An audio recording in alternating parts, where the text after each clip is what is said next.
I guess let's talk about Supergirl 2026. So, I saw this movie opening night. I did see this in a pretty full theater. Not like full to capacity, but by like modern standards, it was pretty full. Not as full as like The Sheep Detectives. Oh my gosh, I still cannot believe that movie sold out the night I went to go see it originally. But it was still pretty full. And one of my biggest fears, and it still is a fear, is that this movie is going to bomb. Because if this movie bombs, it's not the end of the DC universe. Like, we're definitely getting a Superman movie next year. But I'm really worried that if this movie fails, that's kind of it. Like, yeah, we'll still get Batman movies. We'll get a Superman movie occasionally, you know, every like 15 years. But that's it. No more Supergirl. No more, you know, weird experimental shit like Clayface. Not that anyone was asking for it, but it's interesting. You know, I like shit like that. I know some people are completely full of shit. They say like, oh, wouldn't it be cool if they made like these comic book art house movies? And then they make comic book art house movies and nobody likes them and nobody sees them. I wanted to like this movie. My hope was that even if, you know, regardless of quality, that I was worried that the movie was going to fail, regardless of quality. And now that we know the movie isn't good, it's definitely going to fail. There's no way this makes its budget back. It's definitely going to lose money. We're getting Clayface, we're getting a new Batman, and we're getting Man of Tomorrow. But if Man of Tomorrow doesn't like exceed expectations, or whatever the hell the next Superman movie's called, if that does not exceed expectations, then that's the end of the DC universe. We've got like 2 or 3 movies left, and that's kind of it. Then everything's fucked. And I'm just so worried. So I did kind of give away my thoughts right there. Spoiler free, real quick. I did not love this movie, but I did not hate this movie either. This is a very middle of the road movie. It's got some good stuff going on. Millie Alcock as Supergirl is fantastic. I think when she's got stuff to work with, like the Krypton stuff in this movie, she's doing an amazing job. But the movie just doesn't really give her that much to work with. It's going to be more interesting to see her in Man of Tomorrow next year, because supposedly she's going to have a pretty big role in that one. So I hope that James Gunn gives her some more time to shine. But just based on this movie, she's got potential. She is not the problem with this movie. I guess I'll say that. You got Jason Momoa as Lobo. He is very comic accurate. You could take, you know how like when Ryan Reynolds first came out as Deadpool, and in that like test footage, and it was like, oh, that's Deadpool. Like, he just nailed it off the rip. That's kind of Jason Momoa. It's the character right out of the comics. But if you've read the comic, you know Jason Momoa's not in the comics. I don't know why he's in this movie. The comic itself is not very funny. It is a very serious comic. It's got its moments, but it's not very lighthearted. This movie is trying to be lighthearted, and it fails at it at almost every level. There are some decent jokes. Jason Momoa did get at least one laugh out of me. But overall, I would say the movie is failing on that front. Because it's trying to be this serious story. And when it is that serious story, I think it's doing an okay job. But, like, the villain, Creme of the Yellow Hills, sometimes he's okay. But he's very clearly a villain who loves being evil. And when he's doing that whole, oh, I love being the villain thing. Hey, I'm gonna murder a basket of puppies while laughing about it. It just doesn't work. And there's a lot of shit like that in this. The girl who plays Ruthie, she's like 16. She's not terrible, but she's not great either. I have seen some people complaining that Ruthie's in this movie too much. If you've never read the comics, then you have no idea what that complaint means. Because, yeah, Ruthie plays a much bigger role in the comics. I'll put it like that. And I'm not going to say she should have been in it more, but they definitely should have done more with it. I think she's okay. She's okay. She gets some of the emotional beats, but it's nothing amazing. A big problem with this movie is the music. So there's a rule in screenwriting, let's say editing. There's a rule in film editing that when you're editing a film, you should make 3 cuts. At least 3 cuts. The first cut should have no music. Be as silent as possible. The second cut should have all the music in the world. Use all the music you want, all the licensed music, do whatever you want. Let your heart go wild. And then your third cut should be somewhere in the middle. Find what works about both the cuts, and that should be your final cut. This movie feels like the second cut. Every action scene has some music. Everything is just so loud. There are so many needle drops. Now, without going into spoilers, the final needle drop is by far the most divisive one. I've seen some people say it ruins the movie. I would not go that far. I definitely, when it happened, I was like, wait, what? This is the song they chose? Now, I do think you can get away with unconventional sound tracks for your final needle drop. I know it was a comedy movie and it was playing it up for comedy, but the Lego Batman movie had a really unconventional choice, and that worked, but that was also the joke. This is a much more serious movie. And I know, I've seen some people say that the problem is the version they used. That if they had just used the original version of the song, which, spoiler alert, the song is called The Middle, you've definitely heard it before. If they had just used the original version of The Middle, it would have been fine. But they used like one of those slow down, depressing covers, and it just didn't work. I've seen some people argue that they should have used the song they used in all the trailers. I guess the director came out and said that he actually asked James Gunn to help him pick a song for that scene. And James Gunn and Craig Gillespie went through like 40 different songs to choose the right one. I do not think it's the worst thing in the world. Some people, again, they've already started memeing on the scene. They'll tell you this scene ruins the movie. I wouldn't go that far, but I wouldn't say it's great. And that's kind of every action scene in this movie, though. Every action scene has a needle drop, or, Kara will be beating up people. But because we're following Ruthie's perspective, we only see her beating up people in the background. And meanwhile, Ruthie's stuck there, listening to music while all this action goes on behind her. And I do, like, the first time they do it, it's like, okay, whatever. Because Ruthie's not really involved with much of the action in this movie. I understand, she's not a human, but she's, mortal. Whereas Kara is Supergirl.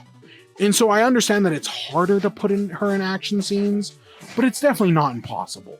And they do not do that much with Ruthie. So the action scenes, I think some of them are good, but it's just an over-reliance on the music.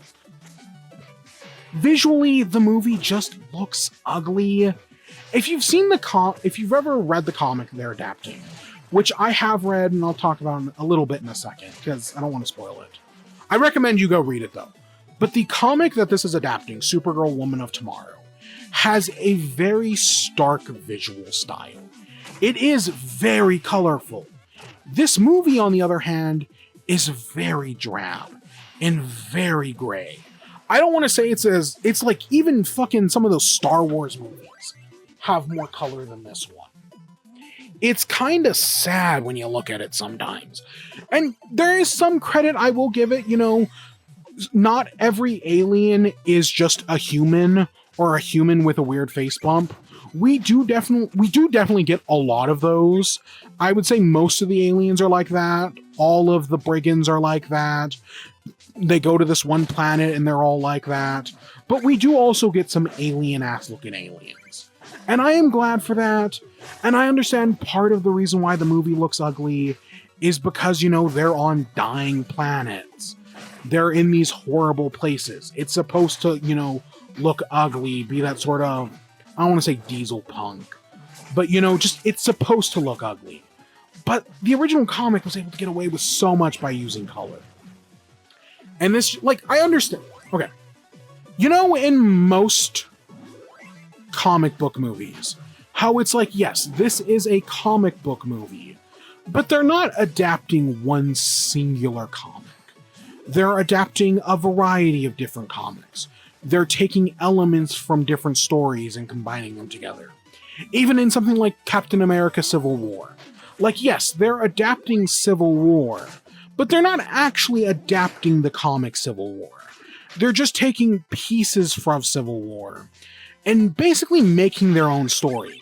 And as a result, Civil War the movie is better than Civil War the comic book. That's how most comic book movies work.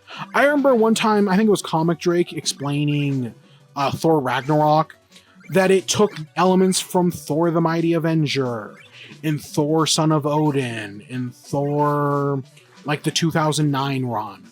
Like, it wasn't just adapting one Thor comic. It was adapting like 6 or 7. This movie, on the other hand, is also the opposite of that. It's basically just adapting one comic. That being Supergirl, Woman of Tomorrow, written by Tom King. I actually have my copy right here. Written by Tom King, Bilquis Evely, Bilquis, I don't know how to pronounce that. And I think it's art by Matthew Lopes. Okay, no, its writer is Tom King. Bilquis Evely is the artist. Matthew Lopes is the colorist. Clayton Cowles is the letterer. And then Evely and Lopes did the collection of cover art. So, like, I have my comic right here. I originally read this comic. I want to say it was... When did I forgive Tom King? I read this when I forgave Tom King. He's still on the shit list, but he's not so far down on the shit list that I'll never read his stuff again. And I want to say it was around like 2023. I started, you know, I read Superman Up in the Air. I read this. I read Mr. Miracle. I read Rorschach earlier this year. You know, Tom King, I do not like as an author, but occasionally he does some good stuff. And this is one of his good books. I would recommend this to anybody. I definitely, if you watch the movie and we're like, that's okay, but it could be better, go read this book. There's a DC compact comic version. You can get a copy for like $10. It is more than worth that $10. And yeah, unlike any other superhero movie, I would argue this is just adapting that comic. It's not doing anything else. It's not picking and choosing. It's just adapting Supergirl, Woman of Tomorrow. Which, like, the last comic book movie that really worked like that I can think of is like Watchmen. You know, where you're just adapting one story. So this doesn't happen that often in the modern landscape. James Gunn's Superman was not an adaptation of a singular story. But this is. And so as a result, there is a part of me that wants to judge this the same way I would judge something like Project Hail Mary, where it's like that is a story that is directly adapting a book. This is a story that is directly adapting a book.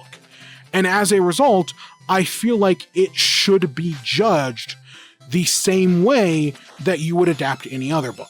I know some people will say that, no, that's unfair, that the movie is just a loose adaptation. But it's definitely not an in-name only adaptation. That's the thing. Like, yes, they do skip over a lot of stuff. Spoiler alert, the horse isn't in the movie. But that doesn't mean they're doing nothing. They're taking basically the whole plot from this book. They're doing a lot of the book. And as a result, I feel like I have to judge it against the book. And judged against the book, the movie fails. The book is better than the movie. But I didn't hate the movie. The movie's okay. It's just not as good as the book. And I've definitely seen the sentiment around that if you compare this to like some of the early Marvel stuff, like the first Marvel movie was Iron Man, a pretty good Marvel movie, honestly one of their better ones. And then the second one was Hulk, which is maybe one of the worst Marvel movies. That kind of feels like where we're at. We got the first Superman, which was a fantastic movie. I've seen it a bunch of times. I love it. And now we have Supergirl, which is our Hulk, and it just doesn't compare. But I will say, I liked this movie more than Hulk. I did. I definitely think that, you know, if this movie had come out like a decade ago, people would feel a lot better about this movie. I know some people will say superhero fatigue isn't real.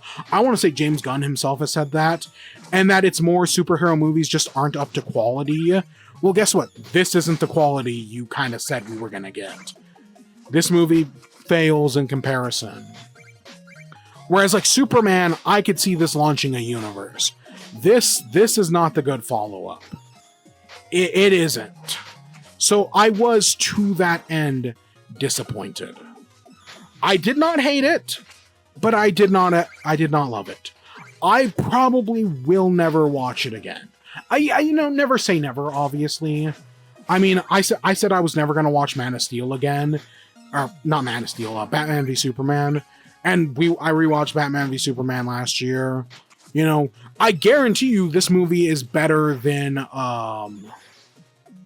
Supergirl 1984. Haven't seen it yet. We'll talk about it next week, maybe. But I can guarantee you this movie is better than that. But how much better? I don't know. I do not hate this movie. There are probably worse movies that you could go out and see right now. I do not know if I would say take your kids to go see this movie. Not that it's not like a kid-friendly movie, but like I think with the Superman last year, anyone can go watch that. Anyone could watch Superman 2025, have a good time. This one, no, not so much. I think this one's a little bit more, you know, complicated on that front. There are definitely, you know, for younger kids, there's some shit in here that, Whereas, yeah, with Superman, I think anyone could do that. But I don't hate this movie. I definitely think there are worse things that you could go see in theaters right now. Disclosure Day. Sure, it's probably a more well put together movie, but it's also kind of completely full of shit. Whereas this movie's full of shit and it's less put together. But, There's a Minions movie coming out next week, and, well, you should definitely go take your kids to see Toy Story 5 before you see the Minions. I mean, that Minions movie is still probably going to go see $1 billion. Like I said, I want this movie to succeed, mainly just because I want more of it. I want more of this universe, this world. There's so much potential here with so many characters. Like, the fact that we don't even have anything with Wonder Woman. Like, fuck. I understand. We'll get to it. But if these next two movies don't do well, then no, we're not going to get to it.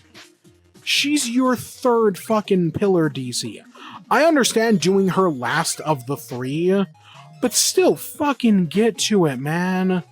Oh my god. And fucking Gal Gadot makes watching the old ones hard. Even though I'll stand by, it's the best performance she's given in any movie. It's still fucking Gal Gadot. Breaks my goddamn heart. And yeah, I would also say there are other DC movies that are much worse than this. Shazam 2, Aquaman 2, The Flash, Wonder Woman 1984 are all worse than this movie. Again, it's not bad. It's fine. But I wanted it to be more than fine. Especially with the source material you're working with. You've got like one of the only good Tom King books. Okay, Tom King does have a fair few books.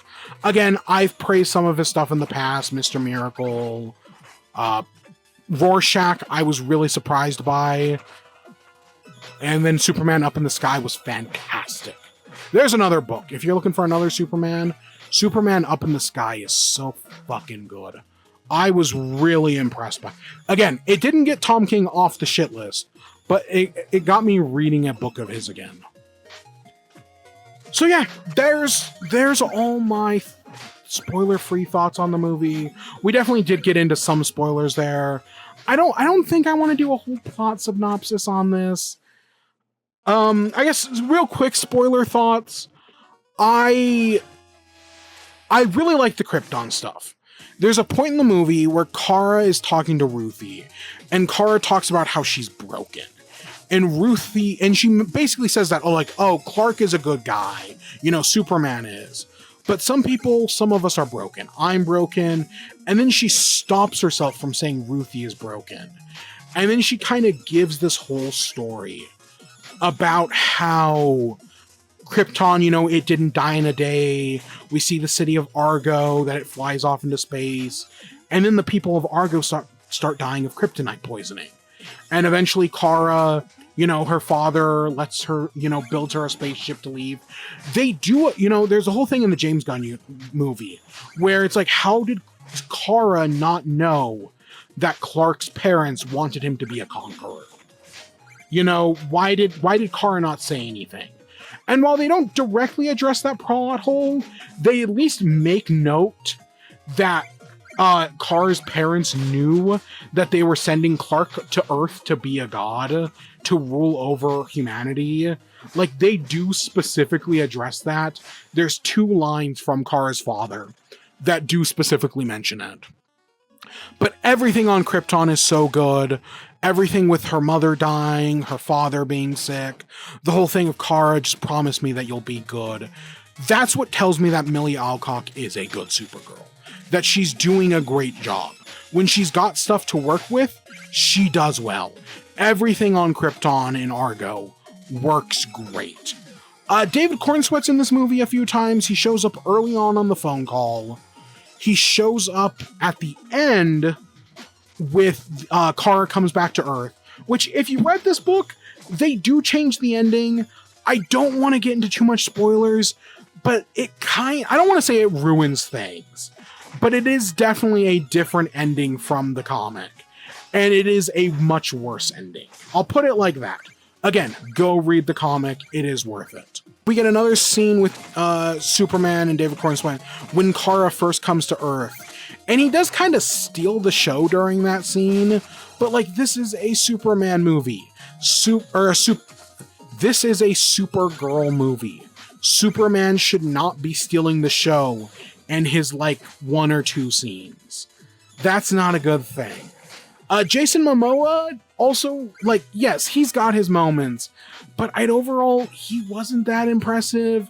He's got a moment with Ruthie where, they're both locked up and Ruthie figures out how to take out the guards, and Jason Momoa is cheering her on as she kills this guy, or, strangles him. I don't know if she actually kills him, but that was I was that's an okay funny moment.